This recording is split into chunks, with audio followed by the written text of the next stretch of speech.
se pose la question avec plusieurs hôteliers du lancement d'une plateforme qui s'appellerait Sauve ton hôtel.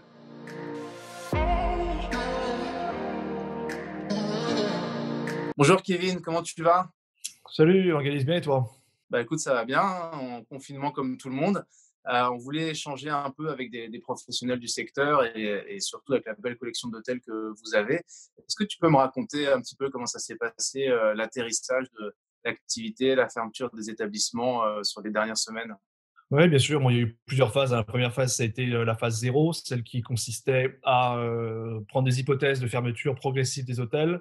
Elle a été très courte, vu qu'on est passé directement à la phase 1, qui consistait à mettre en application des hypothèses qu'on n'avait pas terminé de rentrer dans nos tableurs. Donc, on a fermé nos établissements, on les a barricadés. Il se trouve que, voilà, en regardant un petit peu ce qu'ont fait d'autres confrères à Paris, on a barricadé plutôt bien, avec une approche plutôt pérenne, hein. Les matériaux qu'on a retenus et la manière dont on a barricadé les hôtels a été fait de manière professionnelle. Donc on pourrait rester barricadé encore un petit moment, même si c'est pas souhaitable. Donc ça a été la phase de gestion de crise qui s'est terminée, je dirais, fin mars, troisième semaine de mars, hein. On a mis une semaine entre le début du confinement et la sécurisation complète du parc.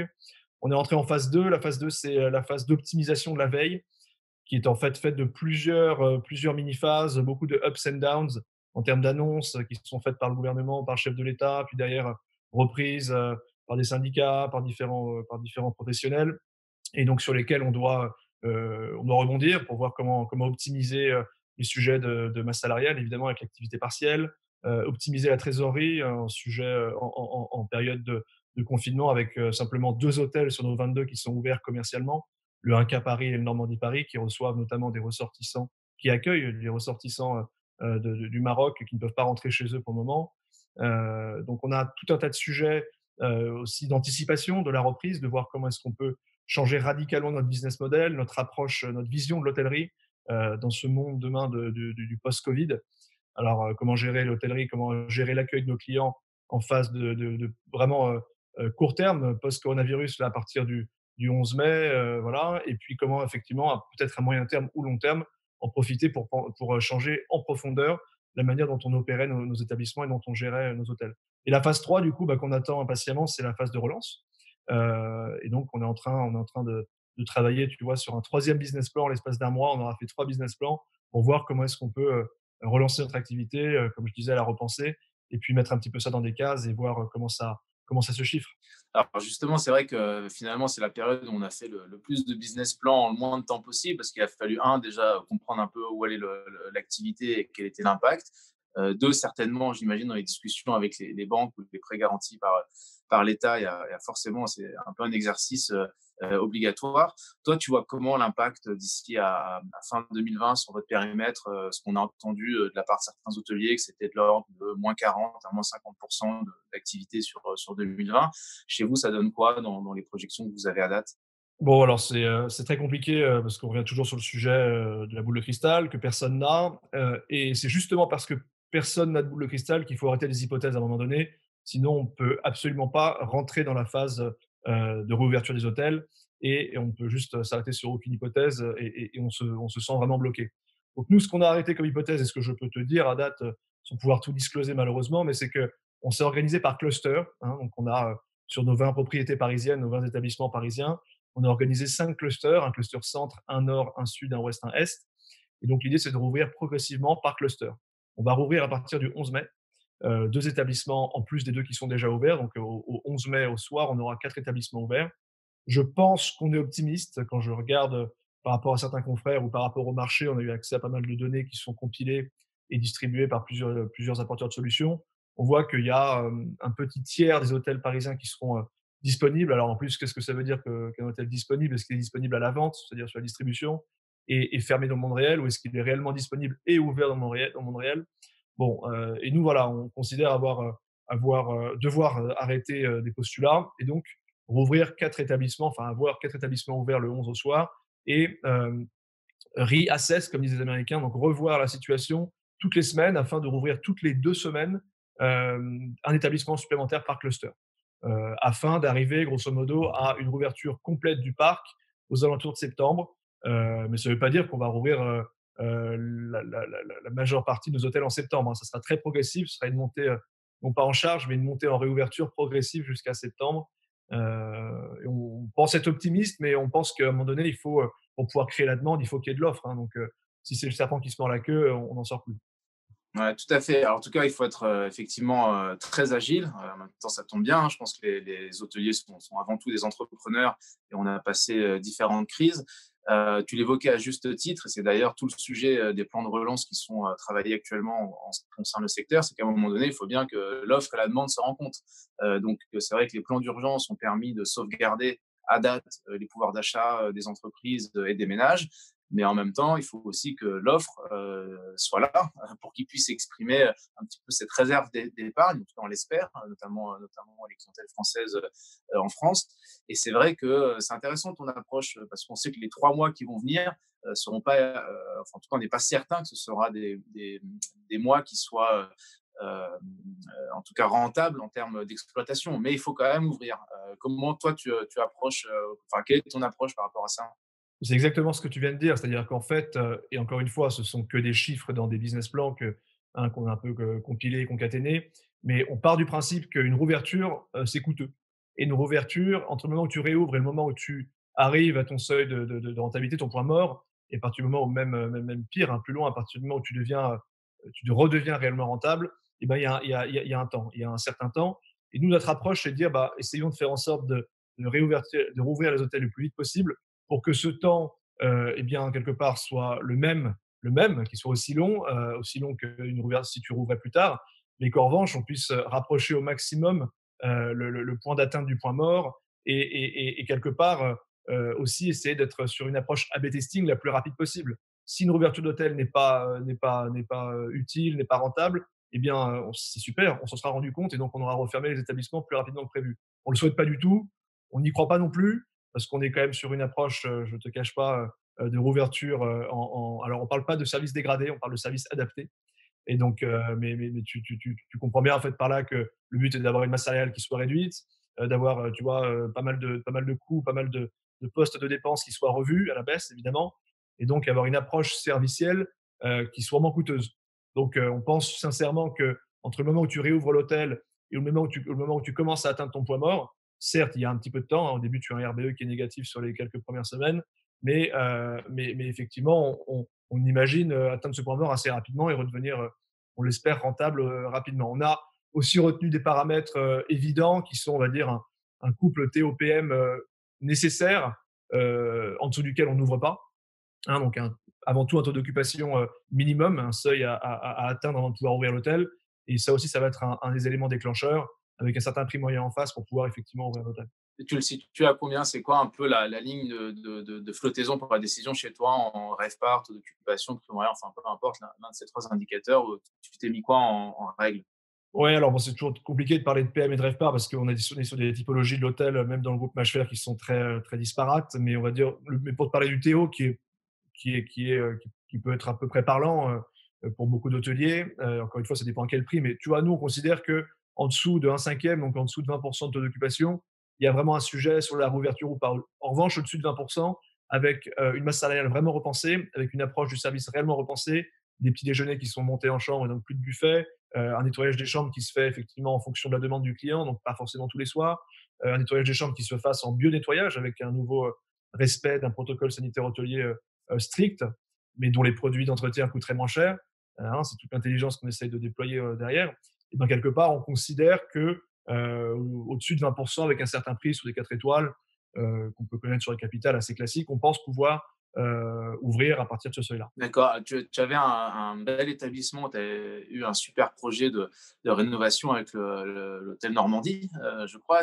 Comment tu vois? Parce que c'est vrai que tu as pas mal d'hôtels qui étaient un peu dans le pipeline, et donc toute cette phase de réouverture, la phase de ramp-up d'activité. Sur ce cas particulier, ça a été quoi un peu ta réflexion? Bah, effectivement, tu sais que le groupe Machfer, on est depuis 3 ans en vraie mutation. On a d'ailleurs appelé ce plan triennal le plan Révolution. Et là, on était donc début Ah, tu es 2020. servi là? Ouais, et début 2020, on lançait un nouveau plan qui s'appelait Réputation. Pas parce que ça rime avec révolution, mais parce on se donnait 3 ans pour devenir réputé sur plusieurs points. Et évidemment, la rénovation des établissements les plus centraux, en l'occurrence le vaisseau amiral, le Normandie en est un, bah, ça faisait partie du programme Réputation. On a d'ailleurs lancé en janvier, février 2020, hein. C'était parti et ça faisait partie, on va dire, de la recovery qu'on se donnait sur 5 ans, 5-6 ans, tu vois, de plans triennaux pour le groupe Mâche-Fer. Bon, le Covid change tout. Il décale certaines choses. En l'occurrence, tu vois, je peux te le dire en toute transparence, sur le Normandie, c'est qu'un décalage, hein. On parle d'un décalage entre 4 et 6 mois, hein. On va rappeler les entreprises pour qu'elles puissent continuer le travail de construction et de chantier dans notre univers un peu immersif qui est Normandie le chantier, hein. C'est avant tout un projet marketing, mais c'est derrière un réel chantier quand même. On est en repositionnement d'hôtel. Donc là, on n'a qu'un décalage. En revanche, il y a beaucoup d'autres sujets sur lesquels non, ça va être il va y avoir un profond changement. On imagine créer un degré de polyvalence inédit sur nos équipes. Et ça, on l'avait un tout petit peu anticipé. On voulait lancer dans le cadre de notre plan triennal la Mâche-Fer Academy. Donc là, on va la lancer, la Mâche-Fer Academy. On va former les humains. On va enseigner nos valeurs aux hommes et aux femmes qui rentrent dans le groupe, mais on va le faire de manière drastiquement différente, en essayant de pousser la polyvalence avant tout et essayer de créer vraiment cet esprit familial qui nous correspond bien en plus, voilà, avec des sujets de réassurance sur plein de points liés au coronavirus, des sujets d'adaptabilité, des sujets de communication avec les clients. Donc, il va y avoir beaucoup de choses qui vont radicalement changer et tu vois, sans pouvoir trop te dévoiler tout ce sur quoi on travaille en termes de réflexion, on veut réellement même peut-être aller jusqu'à changer le business model du groupe, hein, et la manière dont on concevra l'hôtellerie en 2020, 2021, 2022. Donc c'est bien, une vraie volonté de se réinventer. En même temps, tout le monde est en train de discuter quel sera le monde de demain, qu'il va falloir retravailler et essayer d'anticiper quelles vont être un petit peu les nouvelles attentes des clients. Est-ce que c'est pas le moment parfait de repartir sur une page blanche sur certains sujets? Et c'est vrai que la distribution a été un sujet qui a déchaîné les passions chez les hôteliers ces dernières années. Est-ce qu'aujourd'hui, c'est pas le moment de réfléchir à des initiatives ou à être capable de communiquer auprès des clients dans un contexte où le local et le national reprennent un peu des couleurs en termes de valeur de consommation d'achat, quoi. Complètement, vu qu'on voit que c'est vraiment d'actualité dans la presse générale, dans le discours de nos politiques, et donc il n'y a aucune raison que ça ne concerne pas le secteur du tourisme. Et je pense que le momentum dont tu parles est évident. Je pense qu'il y a une pédagogie qui a été faite sur plein de secteurs depuis 4-5 ans auprès des Français, hein, que ce soit l'agriculture, que ce soit voilà, le service de manière générale, donc le tertiaire, que ce soit les textiles, que ce soit voilà, l'aspect made in France, l'aspect désintermédiation, l'aspect parler aux consommateurs ou parler aux producteurs, voilà, et justement sans passer par des intermédiaires, c'est un vrai sujet. Et je pense que le français est éduqué sur ce sujet-là. Et je pense que il le sera tout autant cet été vis-à-vis de l'hôtellerie. Et il le sera d'autant plus qu'il devra, a priori, consommer de l'hôtellerie et du tourisme français. Alors peut-être qu'il pourra, et j'espère pour lui, consommer de l'hôtellerie intra-Schengen. Hein, j'espère qu'il pourra aller en Italie, en Espagne, en Grèce. Bonne question à voir, hein. Je pense que ce ne sera pas aussi simple que ça d'un point de vue transport aérien. Mais en tout cas, voilà, il y aura, on a bien vu quelques études sortir à droite à gauche, beaucoup de Français sont prêts à voyager en France pour leurs vacances estivales.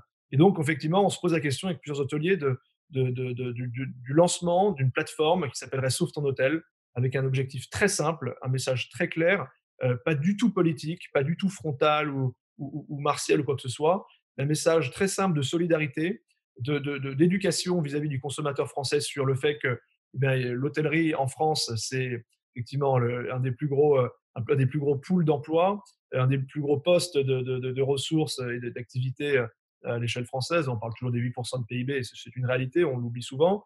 Mais c'est surtout voilà, un bon moyen, sauf ton hôtel, de dire que les hôteliers, derrière, ce sont des commerçants. Et au même titre qu'on a aidé plein de commerçants au sortir de pas mal de crises, et là, il va falloir aider le commerçant qui est l'hôtelier indépendant français.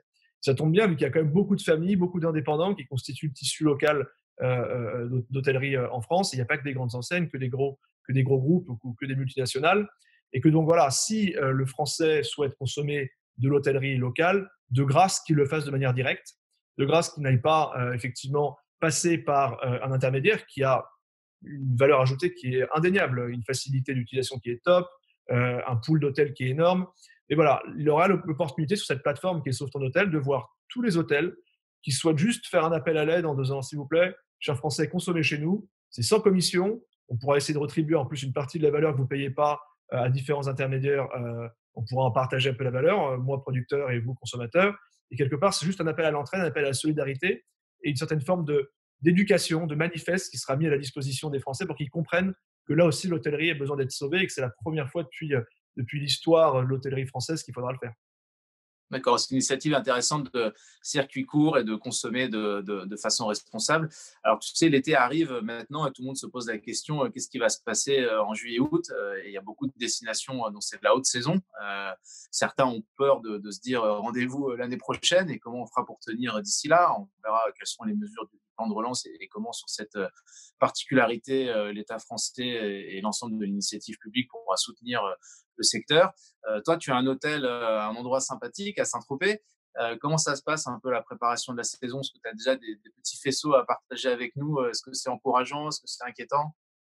Alors, c'était, très inquiétant jusqu'à il y a 10 jours. Et pourquoi jusqu'à il y a 10 jours? Parce qu'il y a 10 jours, on a décidé, comme sur nos hôtels parisiens, d'essayer de mettre en place un peu tu vois, une prophétie autoréalisatrice. C'est-à-dire, on s'est dit: «Allez, il faut qu'on ouvre».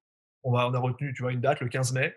On va ouvrir le 15 mai et si on crée l'offre, peut-être que la demande suivra. Hein, un petit peu comme certains, politiques, lorsqu'ils annoncent quelque chose, ils espèrent que derrière ça se produira et voilà et lorsque tu annonces quelque chose, parfois ça se produit. Là où si tu ne l'avais pas annoncé, bah, la demande par définition ne serait pas venue et donc on était un peu inquiets, tu vois? On s'est dit: «Allez, on y va». On était dans un tunnel pendant 10 jours parce qu'on a fait que itérer, que travailler sur un repositionnement de notre offre sur 2020, sur ce qu'on appelle la vision saison 2020. Tu vois, qu'est-ce que va être l'hôtel en 2020? Il va être drastiquement différent de 2019. On repense tous les services, on va porter beaucoup de services en chambre, on va privatiser beaucoup de services pour que les gens puissent se dire bah, je ne me mélange pas aux autres. Et donc, le sujet sanitaire est traité. On va évidemment beaucoup parler de cet aspect sanitaire. Hein. On va nettoyer les chambres différemment. On va nettoyer tous les espaces en commun. On va les désinfecter. Bon, il y a beaucoup de sujets qui vont être faits de manière subtile et sanitairement professionnelle. Mais, et là, on commence enfin depuis 2 jours à se dire qu'on n'a pas eu si tort que ça, vu qu'on a eu des réservations sur le mois de juin de la part d'Italiens. Donc tu vois, on ne parle pas de septembre, on ne parle pas d'une arrière-saison, on parle du mois de juin. Alors on parle sûrement d'Italiens optimistes, hein, parce que je ne sais pas si en tant qu'Italien j'aurais booké à Saint-Tropez en juin, mais bon, les frontières ne sont pas fermées, on est dans la zone Schengen et donc certains se sont positionnés. C'est une réservation qui était pas mal pour une durée assez longue en plus, on parle d'une dizaine de jours. Donc voilà, on observe, c'est des tout petits frémissements, mais sur des dates qui ne sont pas extrêmement lointaines. Donc voilà, le sud de la France commence à bouger et c'est à peu près normal si on réfléchit bien. On ne peut pas en dire de même pour Paris où c'est encore un petit peu, ça reste très tassé. Mais je pense que voilà, on va observer aussi là-dessus sur peut-être juin, qui est quand même un mois qui bouge bien à Paris, on va observer des pick-up. J'espère que certains Franciliens consommeront de l'hôtellerie de région, en l'occurrence Île-de-France ou parisienne, sur l'été, parce qu'il y a plein de choses à faire aussi à Paris. Mais voilà, sur le sud de la France, on observe des petits pick-up et on espère que ce n'est pas qu'un épiphénomène, mais un début de tendance. Bon, bah, très bien. Donc du coup, en tout cas, merci beaucoup d'avoir partagé, ces éléments, avec nous. Et je pense que tu te joins à moi pour, inciter, les Français à voyager, en France, à inviter nos voisins européens qui peuvent le faire et puis dans la mesure du possible, d'aller directement, aux producteurs. C'est toujours plus sympa et ça remet dans ces moments de distanciation sociale où je pense qu'il faudrait plutôt qu'on utilise, distanciation physique, ça nous ramène un peu du lien, social et c'est le cœur de notre métier. En tout cas, vous êtes une belle illustration dans vos initiatives. Merci beaucoup, Kevin. C'est cool, c'est gentil. Merci à toi, Evangelis. Merci beaucoup de m'avoir donné la parole.